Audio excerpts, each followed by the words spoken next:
All right. Hey guys. So I want to talk about first steps and next steps. So when you start a health and fitness journey, everyone is starting from different points. So we all basically want the same thing, right? Most of us want to look good and feel good. Some version of that. There are going to be unique twists to that for everybody. But in general, we all want to look good and feel good, look better and feel better, right? But we're all coming from different points. So if you imagine a map and kind of like the you are here thing, right? So we're all, our pinpoints of you are here lie in different places on the map. So your first step might not be what needs to be my first step, or my next step might not also need to be your next step because we're coming from different places. So, for example, if I ask you, give me directions to your house, the first piece of information that you need to know from me is where are you coming from? Because if I'm coming from one side of town, it's going to be a different set of directions than I'm coming from another side of town. Or even two of us could be coming from the same place, going to the same destination. We might choose to take different paths. Maybe somebody wants to take the freeway and somebody else wants to avoid the freeway, right? So what your first step is, what your next step is individual to you, even though our basic outcome is pretty similar. So, excuse me. So when it comes to your health and fitness journey, it's important to acknowledge where you are. And it's one thing, one of my clients, her name is Cindy. One of the things that she will tell people about me that she really appreciates is that I met her where she was. And that is she was in a very different place when we started working together than any of my other clients are. She actually was coming off of double knee replacement surgery.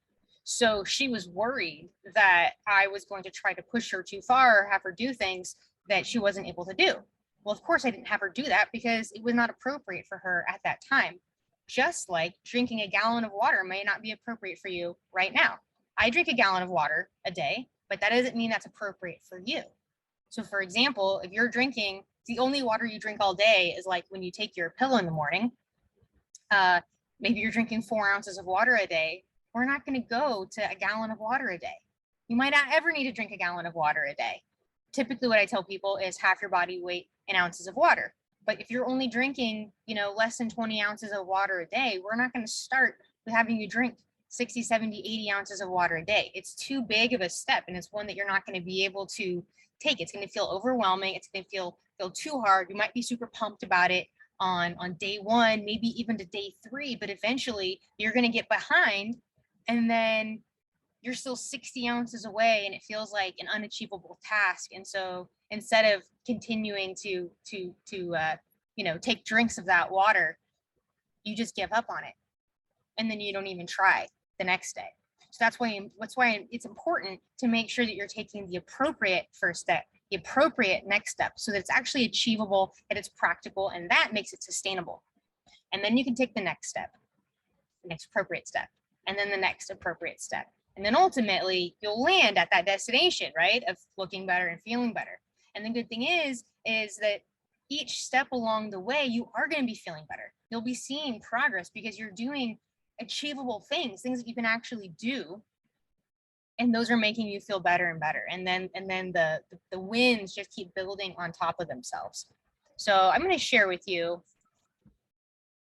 my this it's share screen.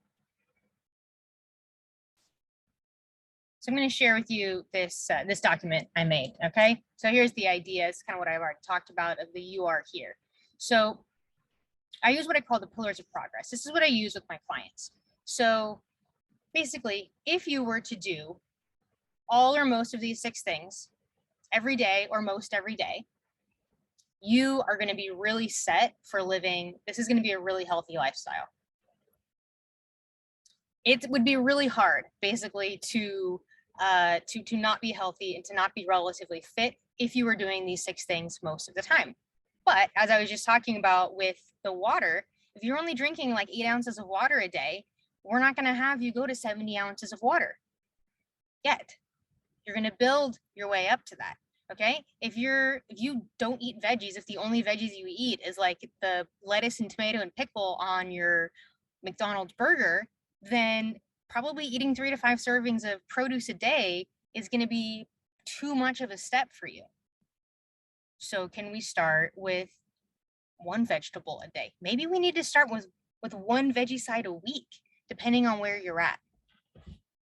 Same thing for all the rest of them. So what I've done is I've created these first step guides, okay? So if these are the pillars, these are we're kind of like building up these pillars here with these stones, okay? So for water, for example, it's funny, I was actually just having a conversation with somebody in the kitchen like 10 minutes ago about this very thing. Start with a water bottle you really like.